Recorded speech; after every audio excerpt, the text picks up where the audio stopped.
China and Arctic exploration. Extensive photographic surveys have confirmed what scientists have long been anticipating in terms of the rapid rate at which the Arctic ice is disappearing. However, what were previously regarded as polar wastelands are now being revealed as potential treasure troves for all manner of natural elements. Naturally, China is keen to take advantage of any of these pockets of oil, gas, or other minerals as they become exposed. The potential for drilling for elements of these Arctic treasures has turned the world's gaze on this frozen realm.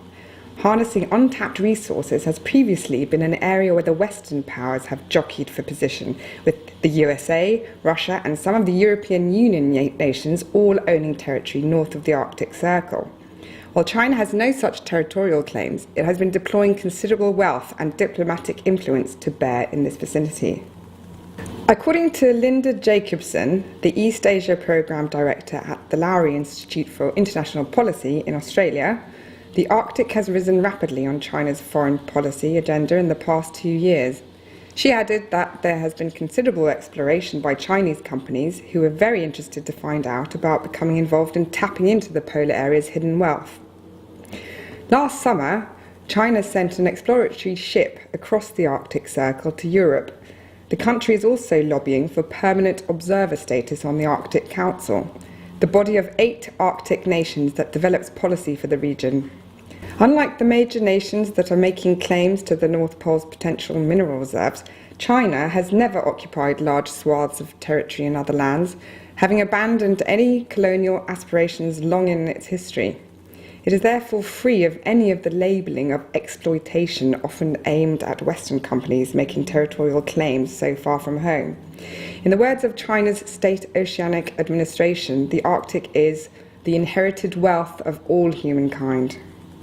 As part of its diplomatic endeavours, both with improving its bid to join the Council and in establishing stronger relations with other Arctic nations, Chinese ministers spent much of the summer visiting Denmark, Iceland and Sweden. During this time, they managed to broker several lucrative trade deals. There have also been high-level diplomatic visits to Greenland, a location where Chinese companies are already investing heavily in the mining industry.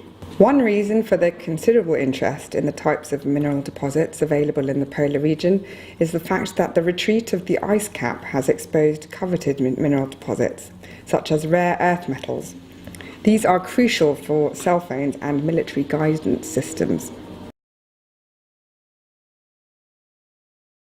China expands its fracking program. As the world's oil resources continue to dwindle or be affected by the sometimes severe fluctuations provoked by the volatile political situations in the oil-producing regions, more and more countries are being drawn to natural shale gas exploration. China is currently one of the world's leading authorities on the technology required to source shale gas. Hydraulic fracturing, or fracking as it has been termed colloquially, has been labelled with certain scaremongering stories.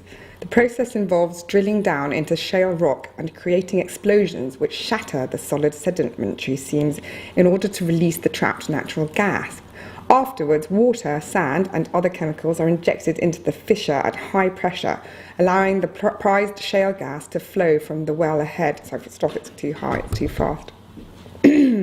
It's gone too fast, I can't read as quickly as that to make sense.